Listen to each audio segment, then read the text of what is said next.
Welcome, everyone, to this week in CAA football presented by Geico, Week 4 edition. Bobby Broyles here along with Tim McDonald. And Tim, I'm not going to waste any time. Let's get right into it. Another phenomenal week for the conference across the board as league teams won a combined 10-1 in non-conference action and added to an impressive body of work put together to start this fall. Just about every team in CAA football last week proved the strength of the conference again, and now up to a 19-2 showing versus FCS competition with home teams. I think that's most important right now that people don't realize. Home teams during that same stretch against FCS foes have gone a perfect 14-0 during that same stretch. In Rhode Island opened last Saturday, an upset. I would call it an upset of an Ivy League team in Harvard. The favorite in the Ivy League this season, and that game was in Kingston. 17-10 win was the first all-time over Harvard and Rhodey's first win of 2017. All 17 points in that game were scored in the second quarter, but it doesn't matter. Tyler Harris had 235 passing yards with a touchdown and one rushing score as well, but most importantly, 0 turnovers. Didn't think he played perfect, but thought he just took control of the offense.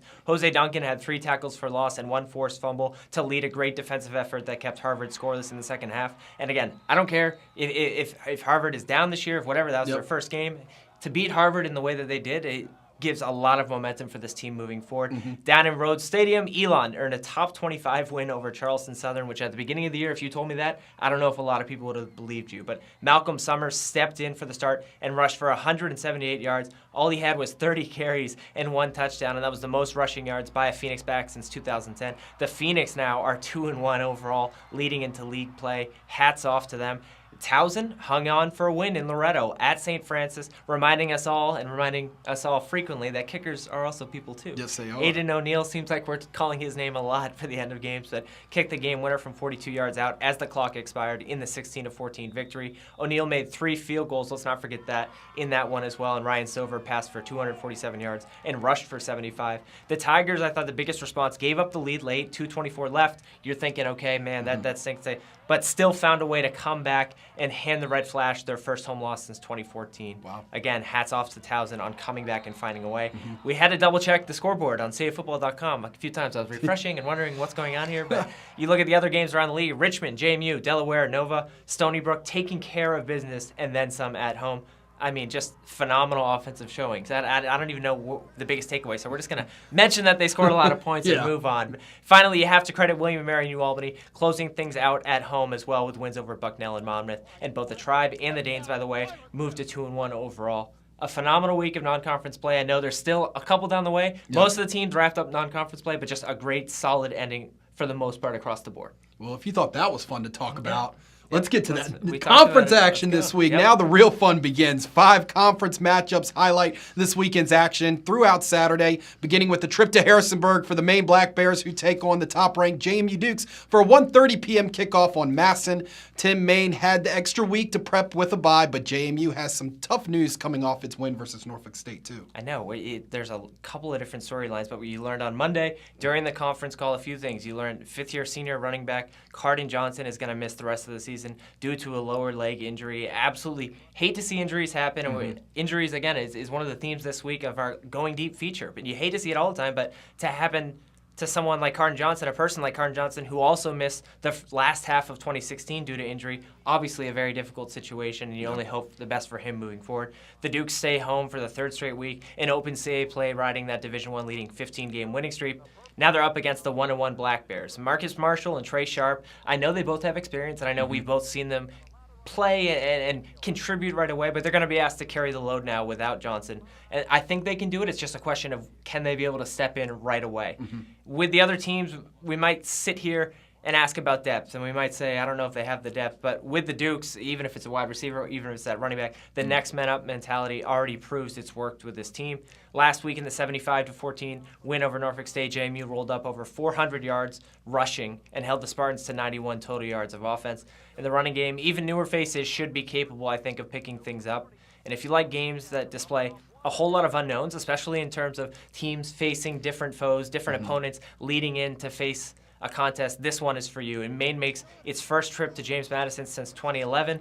If you remember, that was the Chris Treaster, the helicopter. They went for 2. Yep, 24-23 win. That was the last time they were there. The Black Bears put up 60 against Bryant in their home opener the last time out. Remember, that was 2 weeks ago. Had the bye week to get ready. Josh Mack right now I think is setting up the potential for Chris Ferguson to keep having success. And what I mean by that, Mac is averaging 179 yards per game in just 2 contests, which leads the FCS. Obviously, some of those stats a little bit flawed because that Bryant game has such a monster contest. Yep. But Maine played the Dukes tough last year, 30-21 loss, and knows what's at stake on all levels. Remember, already entering this one 1-1, but 0-1 in league play. I think Ferguson is going to have to extend plays, and it's easier said than done, but he has to make some magic happen from time to time in order to keep his team in tempo with the pace of JMU. The Bryant game only added to his, and it only added to the offense's confidence in putting up points and really controlling the tempo. But you're also going to have to face another beast this week in the Dukes defense that right now is just pinning its ears back on every possession. Dating back to the title game in 2017, JMU has allowed 1.6 yards per carry and 191 total rushing yards. Under Houston at home, outside of the defenses, at home under Mike Houston, JMU averages 47.8 points per game and feeds off that energy from the crowd. Maine has no doubt asked itself, where do you begin in stopping James Madison? And having another week to ask that, more than normal to answer that, is only going to be a benefit. But JMU, meanwhile, has done what it's wanted to do the last 2 weeks on offense and is facing a Black Bear defense, though, that embraces and accepts the underdog role just fine. It could be a shootout. It could be a tight one. Either way, because of the teams that both of these guys played leading in, I think that's why it makes even more of an intriguing matchup with so much on the line already. At 3:30, Rhode Island looks to carry that momentum off a huge win at home as the Rams hit the road to take on New Hampshire. Wildcats, of course, a lone team to not come away with a victory last Saturday, Tim. And two teams riding completely different emotions leading in for what all of a sudden has become an important league game. And I know we said that earlier in the year, but all of a sudden this one's got a little bit more interesting. For Rhodey, you're entering with a 1-2 record, but that tells me more about where the Rams are at right now than what meets the eye. To be Central Michigan, Stony Brook, and then Harvard to be 1-2, I think the Rams would take that. Yep. September ends with another test on the road in Durham, a place where the Rams have lost 8 straight against the Wildcats. On the other end of the spectrum, you look at New Hampshire.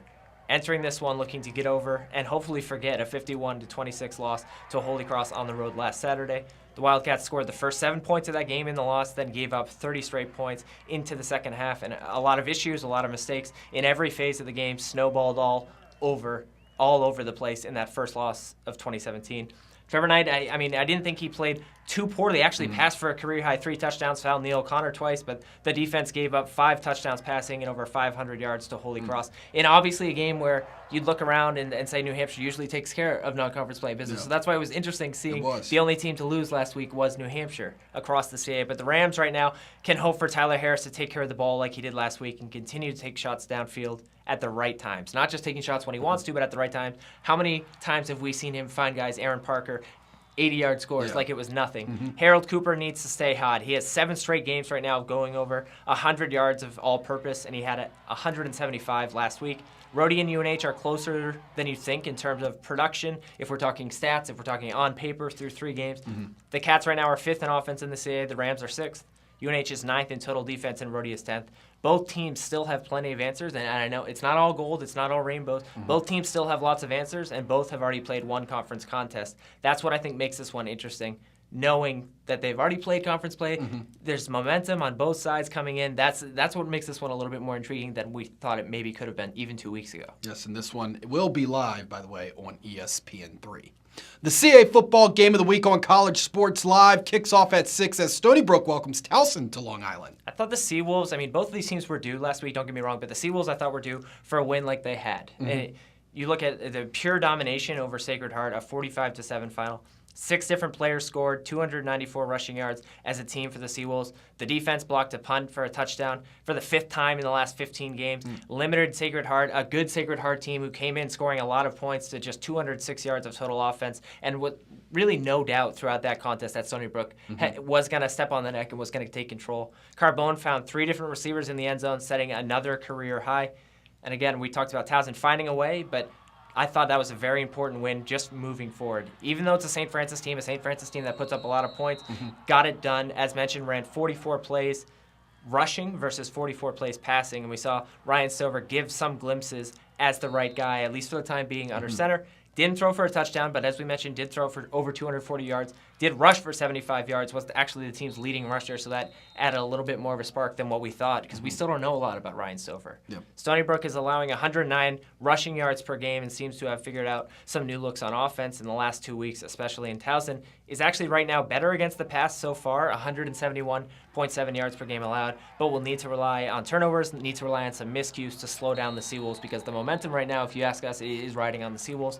The biggest question mark will be whether or not the Tigers can maintain balance against an aggressive Stony Brook front. TU right now ranks last in the CAA for rushing, so that obviously is going to play a huge factor. Also at 6 on Comcast Sportsnet, Mid-Atlantic Plus, Elon travels to Richmond. Both teams sitting at 2-1 coming into this one, Tim. The Spiders last week set a school record for points. Mike and I were at that one. Crazy. I mean, the good news is if we're going to on-campus trips, the offenses right now are averaging over 60 points a game. So if you're the home team, that's a good thing. But set a Division I record for scoring in a game against an opponent, 68-21, that win over Howard, and absolutely put to rest early and put to rest completely the ideas of upset for the return of Mike London coming back to Richmond and taking that Howard team who we knew had played well. Yep. Quarterback Kyle Lauletta completed 24 of 27 for 290. School record 6 touchdowns and had all day long to make room in the pocket. And we talked about needing to find that run game, and Richmond needs to find some balance in order to have success. And you almost completely forget about that entirely, the way that the offense moved the ball against Howard and put up points. I mean, that one at halftime, again, same thing. I was looking at Mike, wondering what's going on. Why is the second half moving so slow? Yeah. Here comes Elon, though. Another surprising but awesome win for Kurt Cinetti's team to open up the home slate with a victory over Charleston Southern. Kind of started hot, and I thought the way that this team responded, Charleston Southern started coming back. I know Charleston Southern missed a field goal that would have potentially won the game. Yep. You saw the joy, you saw the excitement from Elon. A huge win, regardless of where Charleston Southern ends up at the end of the year. The Phoenix, like Rhodey in my mind, have exceeded super early. I know it's aggressive, but super early expectations in 2017. So to be 2-1 heading into the league opener is a testament to the players and coaches. Really excited to see how Elon responds going to Richmond, going to a place where ahead of the year, no one would give them a chance. Now people are maybe suddenly saying, whoa, Richmond, you got to watch out for this one. Yeah, and you're playing one of the league favorites as well on the road. Wrap up at 7 o'clock on ESPN3 with another pair of 2-1 squads as Albany and Villanova will face off at Bob Ford Field. We'll get into it, but last year, if you remember, Albany and Villanova played, and Villanova sacked Albany 9 times. I thought really set a tone for Albany down the latter half of the stretch. And if Albany had pulled that one off, we would be talking about a completely different team. Yep. Low key, I think this might be one of the most underrated games on Saturday, not just in this conference, but in the FCS. And Mike and I will actually be there, too, for on-campus coverage to add that. So I don't know if the offensive sparks will continue. Yeah. We'll see. Whoever brings it, I know probably some points will be scored. Quarterback Will Brunson for Albany passed for 196 yards and a touchdown and also ran for a score as Albany beat Monmouth. Kind of hang on late, but got the job done, 28-14. Nate Hatalski led the way with 15 tackles for the Great Danes, and that defense allowed only 63 yards on the ground in all. We saw the return of Elijah Ibitokin-Hanks, 17 carries, 63 yards, and a touchdown with Carl Mafor. A very good sign to see him back, a good sign just to look in the box score and see that EIH is back and ready to move the offense. Yep. Again, I think he would have liked to have a little bit more production, a little bit more touches, but you got to bring him back slowly. You got to bring him back slowly, I think. And what else can you add to a 59-0 win for Nova over Lafayette? It's 31-34, and then all of a sudden at halftime it's 40. I mean, unbelievable. The score says it all. But I think this game is a battle of smart QB play, and for me at least. And that sounds simple, but Brunson right now only averages 166.3 passing per game, but can hurt you, I think, in a sneaky way sometimes with his feet. We know about Bednarczyk. We know about this Villanova offense, Ryan Bell. Everyone that you try to sustain, we know how the different weapons can get it done, but the Danes have to prove they can sustain drives in order to pull off the upset.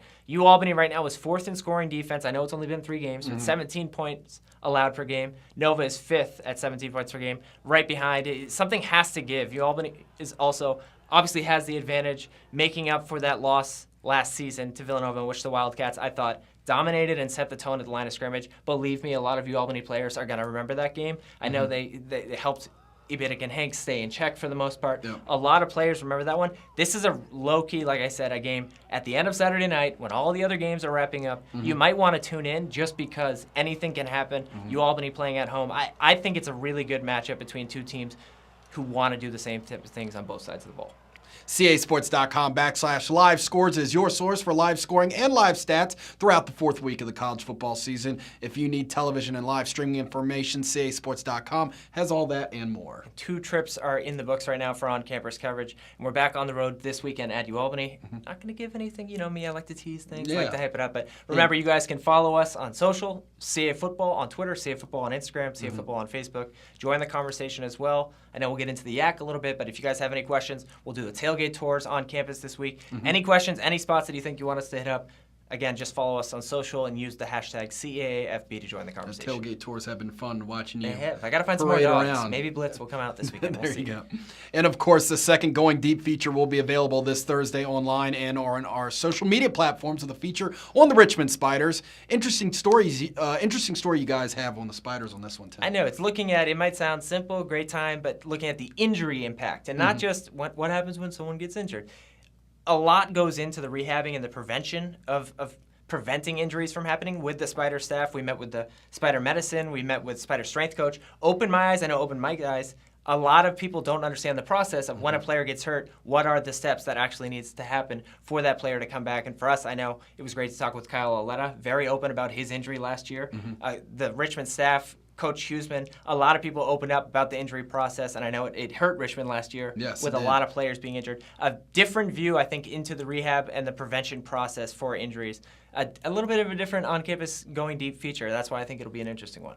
We look forward once again to see that one, Tim. That should be an interesting feature. You know, we have an official CA football podcast that comes out on Fridays, and the Yak podcast will break down everything you need to know around the conference leading into each week, especially this week with the conference season really opening up, Tim. Yep, I know. We're definitely looking forward to that for us. Again, no scripts. We just kind of go in there. Scripts. I know you're beating me in 3 and Out this year. Of course. So maybe it's tied. I don't know. But for us, the Yak comes out on every Fridays, and obviously a great way for CA football fans to kind of get a fun way to prep for the weekend. That's the best way to get ready.